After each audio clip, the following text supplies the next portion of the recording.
लेकिन ये सच है कि जब हर चीज़ में फेल हो गए तो फिर आपको लगा नहीं इससे तो पुरोहित बनना ठीक है और कर्मकांड सीखने के लिए चले गए ऋषिकेश? जी, जब मैं पक चुका था सारी चीज़ों से और अक चुका था, तब मुझे पिताजी की बात याद आई कि पिताजी आप सही कहते थे शायद। और एक महात्मा जी पिताजी के मित्र ही मिले सफदरजंग एन्क्लेव में, आश्रम अभी भी है उनका। तो वो उन्होंने बताया कि चलो तुम मेरे साथ चलो परमार्थ निकेतन ऋषिकेश में और वहीं सीखना। स्वामी परिपूर्णानंद जी थे।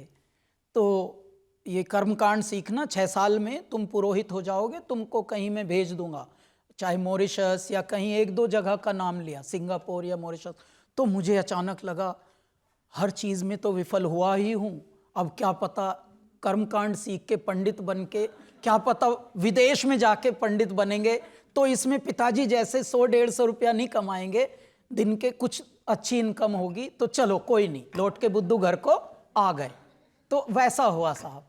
लेकिन फिर क्या है कि करणहार करतार जो भी हैं, चले खूब तुरप की चाल लगा के रंगों का ताता, रचना के रचनाकार का खेला समझ नहीं आता।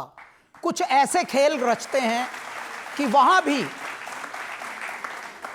वहां भी ऋषिकेश में भी जब हम कर्मकांड सीख रहे थे तो उस वक्त हमारे जो साथी थे, हमारे क्लासमेट्स कहें जिनको, वो हमसे 7-7, 8-8, 9-9 साल छोटे।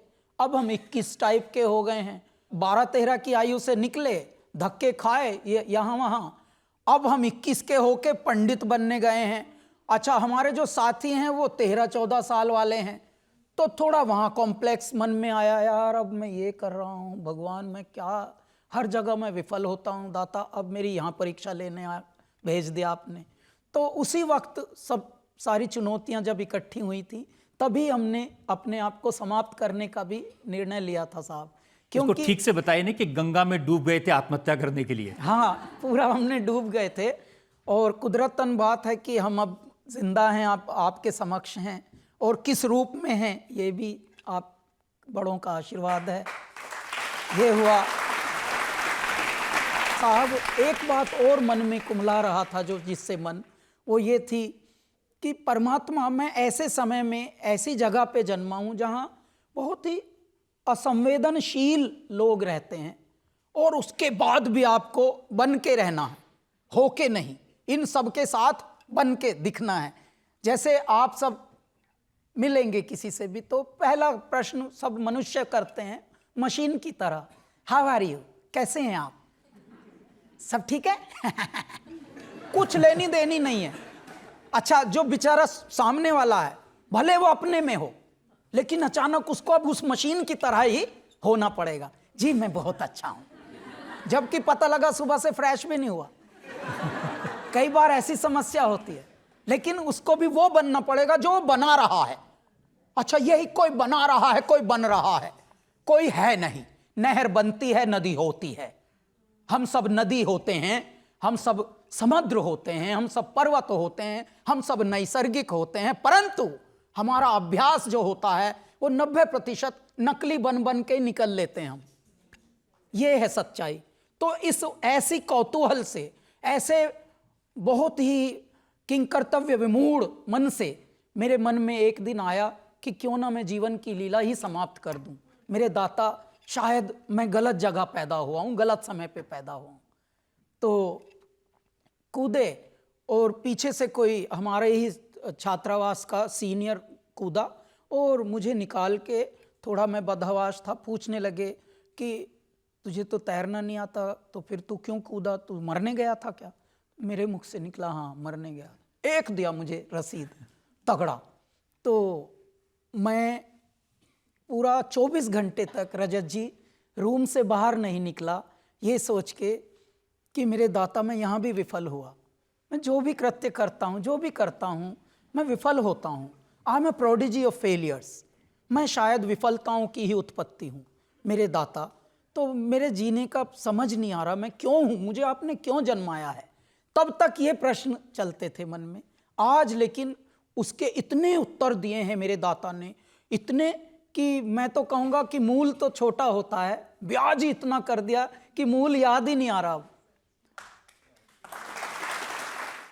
आपके एक चाहने वाले ने मुझे कहा कि इनको गंगा का पानी डूबने के लिए कम पड़ गया था, तो ये मुंबई चले गए समुद्र में डूबने के लिए।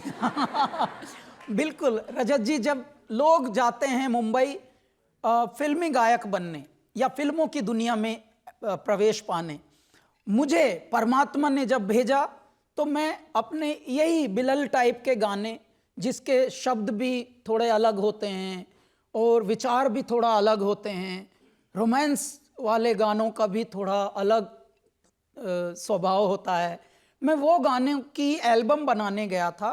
लेकिन शुरू में उसमें भी मैं एक जिद लेकर गया और वहाँ समुद्र पर जाके बैठता था, समुद्र किनारे जुहू पर, और बस यही बोलता था, समुद्र बाबा माँ ने तो नहीं सुलाया गोद में, बस अब आप तैयार रहो, बस मैं तो अब प्राण लीला यहीं समाप्त करूँगा आपके चरणों में। ये चलती थी मेरी बात वहाँ, और कुछ नहीं। हवाएं चल रही हैं, हवाओं से का जो स्पर्श होता था वो मैं देख के ऐसे मंद मंद मुस्काता था कि अच्छा आपको भी मस्ती सूझ रही है, आप भी छू रहे हैं, जबकि कुछ है नहीं पल्ले में, फिर भी आप कर रही। हवाओं को भी मैं ऐसे गिलगिला के, पगला के, ऐसा लगता था जैसे हम कोई पगले हैं, खुद से बात कर रहे हैं। तो ऐसी जो पागलपन, ऐसे जो उन्मत्तता, ये इस दुनिया में कुछ खपती लोगों के पास होती है, कुछ उन्मत्त लोगों के पास होती है, कुछ जो जुनूनी होते हैं, जो दीवानापन जिनमें होता है, ये वो होती है। और शायद वही बात प्रकृति को शायद मंजूर हुई और उन्होंने सुन ली कि हाय राम, ये तो बहुत जिद्दी है, पागल। सारी दुनिया किसी बात के पीछे पड़ी हुई है, पैसा के पीछे पड़ी है, पावर के पीछे पड़ी है, पर कभी सोचा है कि ये पैसा किसके पीछे पड़ा होगा, ये पावर किसके पीछे पड़ी होगी? रजत जी, आपका बालक सामने खड़ा, ऐसा जैसे बालक को दौड़ा दौड़ा के माता पिता कैसे खिलाते हैं, ले बेटा लास्ट निवाला खा ले, देख गणेश जी ने भी खा लिया ना, भगवान कृष्ण ने भी खा लिया ना, लालच दे दे के खिलाते हैं। मेरे दाता हमको अब ऐसा कर रहे हैं साहब।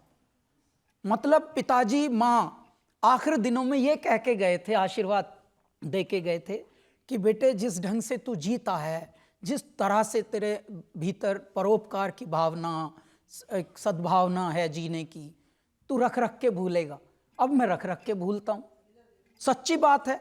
अच्छा सही में जैसे आप बोल रहे हैं ना, इधर दे दिए, अब हमको इधर देने की भी फुर्सत नहीं है। परमात्मा ऐसा करते हैं कि कभी कभी तो हैरान होता हूँ कि सोच रहा हूँ, अच्छा हमको घर भी ऐसे दिलाए मेरे दाता ने कि आज तक साहब उसमें लॉक नहीं लगे, लॉक का पता ही नहीं। कुदरत की बात देखिए आप। तो ईश्वर का कभी कभी चमत्कार ऐसा भी होता है, मंदिर में कभी ताले नहीं लगते, इसीलिए ऐसा घर दिलाया कि वहाँ कॉन्सेप्ट ही नहीं था कि ताला भी है।